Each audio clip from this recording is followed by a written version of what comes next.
Additional DGP అయ్యేటువంటి sir ఈరోజు మన కోసం వచ్చి ఇక్కడ మన ముందు నిల్చున్నటువంటి పరిస్థితి తెలంగాణలో మనం చూస్తున్నాం.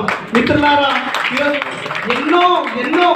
ఎన్నో కష్టాలు ప్రాణత్యాగాల మీద ఏర్పడేటువంటి తెలంగాణ మన జీవితాల్లో మనకు ఏదైతే సాధించుకోవాలనేటువంటి కలలు కన్నామో ఆ రాష్ట్రం కాకుండా కొంతమంది చేతిలో బందీ అయిపోయినటువంటి తెలంగాణను మనం చూస్తున్నాం.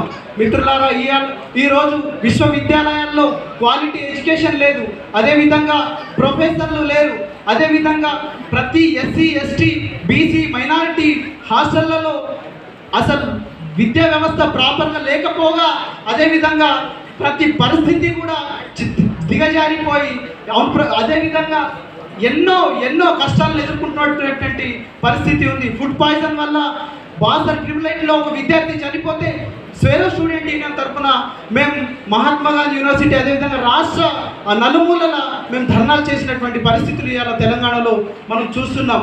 మిత్రులారా, వీటన్నిటికీ పరిష్కారం ఏం చేస్తే మన మంచి తెలంగాణను మనం కోరుకున్నటువంటి తెలంగాణ మనం సాధించుకుంటామో, మన అందరూ కూడా ఏం చేస్తే మన బతుకులు మారుతాయో, మనం ఏం చేస్తే మన బతుకులు బాగుపడి ప్రతి ఒక్కరు మనం కలగన్నటువంటి తెలంగాణను సాధించుకుంటామో ఆలోచించాల్సిన అవసరం ఉంది. మిత్రులారా, వీటన్నిటి మీద నిజమైనటువంటి తెలంగాణ సంపదను మనం అనుభవిస్తే ఎలా ఉంటాయి మన బతుకులు ప్రతి విషయం కూడా మన సార్ గారు వివరిస్తారు. నాకు ఇచ్చినటువంటి సమయం రాష్ట్ర కమిటీ నాయకులకు అందరికీ కూడా, ముఖ్యంగా స్టేజ్ మీద ఉన్నటువంటి మీ అందరికీ కూడా, స్టేజ్ ముందున్నటువంటి మీ అందరికీ కూడా నా హృదయపూర్వక జై భీములు తెలియజేస్తూ ముగిస్తున్నాను. జై భీమ్.